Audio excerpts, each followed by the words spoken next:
Black men are the most intelligent men. They just don't know it.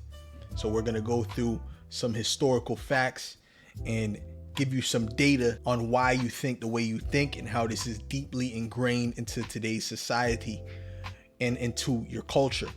Now, first, I want to go into some articles kind of breaking down the history of scientific racism and how this is also ingrained in different societies around the world, not just in America or North America, but all around the world. So we're going to go into that. Okay, let's go through these articles. I'm going to start with this mun.ca article. It's called Intelligence and Education by T. Seifert, Faculty of Education, Memorial University of Newfoundland. This belief was not constrained to a small group of propagandists, but was a widely held belief advocated by prominent politicians and scientists. For example, in the Lincoln-Douglas debate, Lincoln stated, "There is a physical difference between the white and black races, which I believe will forever forbid the two races living together on terms of social and political equality. And in as much as they cannot so live, while they do remain together, there must be the position of superior and inferior. And I, as much as any other man, am in favor of having the superior position assigned to the white race." Okay, so they always wanted to assign themselves as the superior. Clearly, they lost the debate when it came to physical strength, physical ability, because at one time they said that we were inferior physically, but now they're trying to say that we are inferior intelligence wise, which is not true, which is a falsehood. Thomas Jefferson wrote, "I advance it therefore as a suspicion only that the blacks, whether originally a distinct race or made distinct by time and circumstance, are inferior to the whites in the endowment of both body and mind." See, so it was also associated with body. We've disproven that now. We've already disproven and proven that we are better. Everyone knows that. This is commonly known worldwide. So the only thing they have left now is to say that our mind is inferior, which is also very false. Samuel Morton was a distinguished scientist and physician in Philadelphia and was also the owner of a collection of some 1,000 skulls. He based his ideology on the size of different human brains. Okay, which this was clearly proven to be false because they found Africans with very large brain sizes, larger than their own. So they had to scratch that plan and come up with other false theories. We can move on to this study, and this is by thesamepassage.org. So I really want to focus on this part. Environmental factors, intelligence, behavior, and social outcomes are heavily influenced by environment, education, and socioeconomic conditions, not genetics. Studies like those by Robert Guthrie in Even the Rat Was White, 1976, exposed how biased testing methods misrepresented racial differences. Okay, and they have other things here as well. I wanted to focus on that particular part, how your environment is very important in shaping, the way you think and how much you learn, right? And then it went into the different things that happened based upon this scientific racism. We'll go into that, the lasting impacts.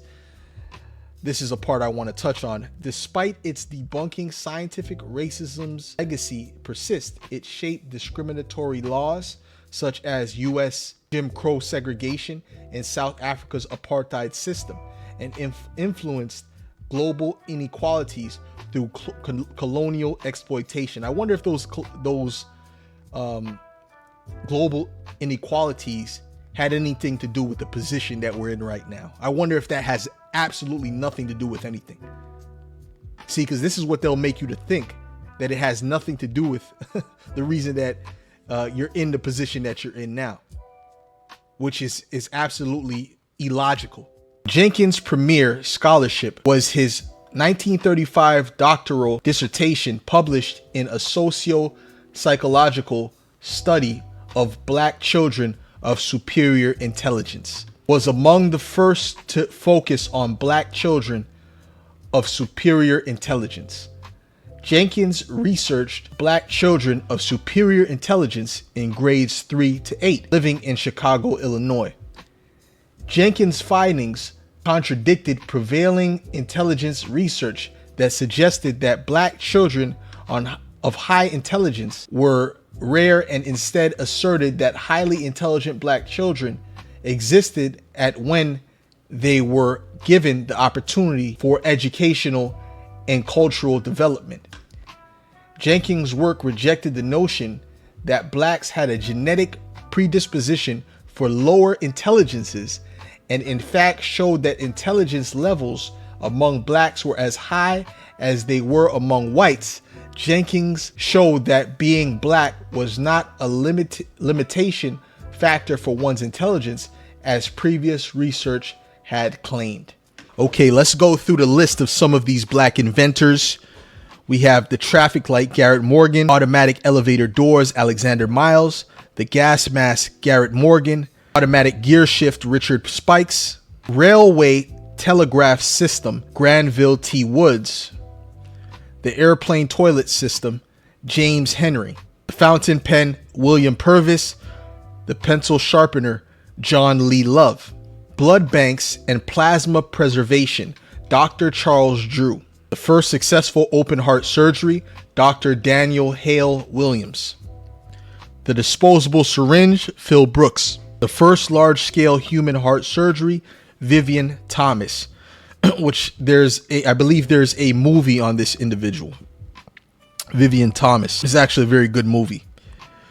Technology and communication innovations, the first video game cartridge, Jerry Lawson; the modern cell phone microphone, James West.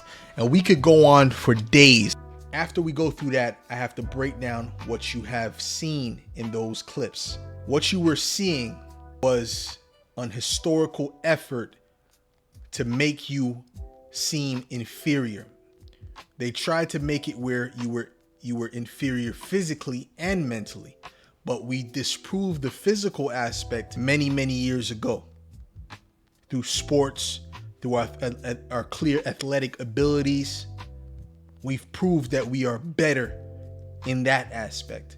So they tried to diminish us in the aspect of intelligence. If you ever notice, if you have any young black inventor that invents a particular thing that is too complicated for the average person to understand because they're not in that field, there's always going to be people, pale people, okay, on the comment section diminishing what this man has done, what he has came up with, saying, that's nothing, this has been invented already, this is nothing but this and that, all he did was break this and put this together.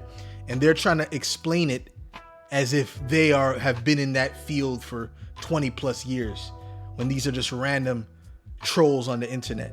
Why? Because they want to always diminish your ability according to intelligence.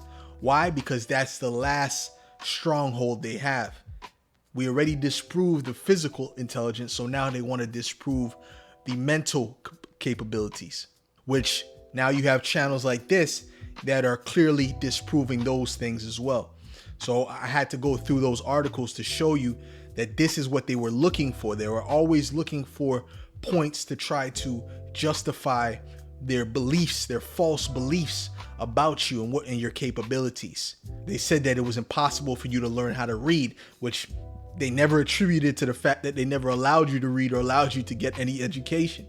Any person you put in that situation, I don't care what race they are, they're going to be intellectually inferior, point blank, period. If you don't give them an opportunity to learn to read, to write, to study literature, to study philosophy, anything like that, or mathematics or anything like that, their worldview is going to be very small. That's just common sense. So don't ever think that your abilities are not able to surpass what you see other people doing, because you can easily surpass them. When you look up Nigerians, they're the most intelligent immigrants out of all immigrants. When you look up the stats, the Nigerians are highly intelligent, and it's not because they have some special part of their brain which makes them better than you as a black American or a black Canadian or a black Londoner. It's not that they have anything more special than you, but the thing is that they think differently. Their mindset is different when it comes to education. They believe in their abilities.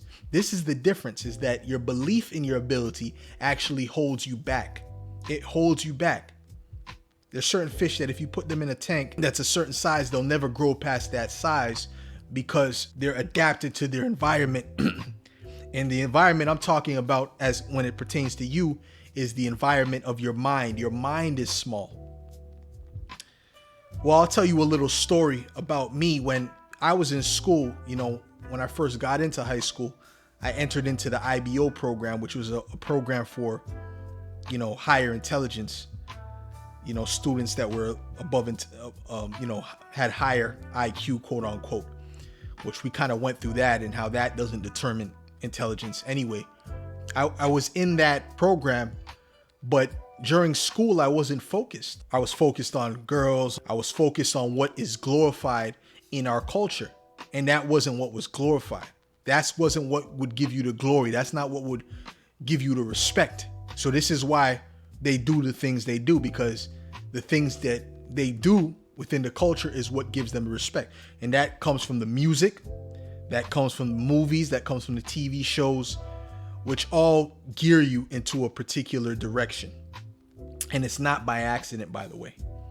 So these things are all serious factors. Now, when I came back to school years later and my mind was right and I more understood my abilities, what happened was I was able to get 99% in multiple classes, reach the honor roll, things that I wasn't doing when I was in high school the first go around, because I was never focused.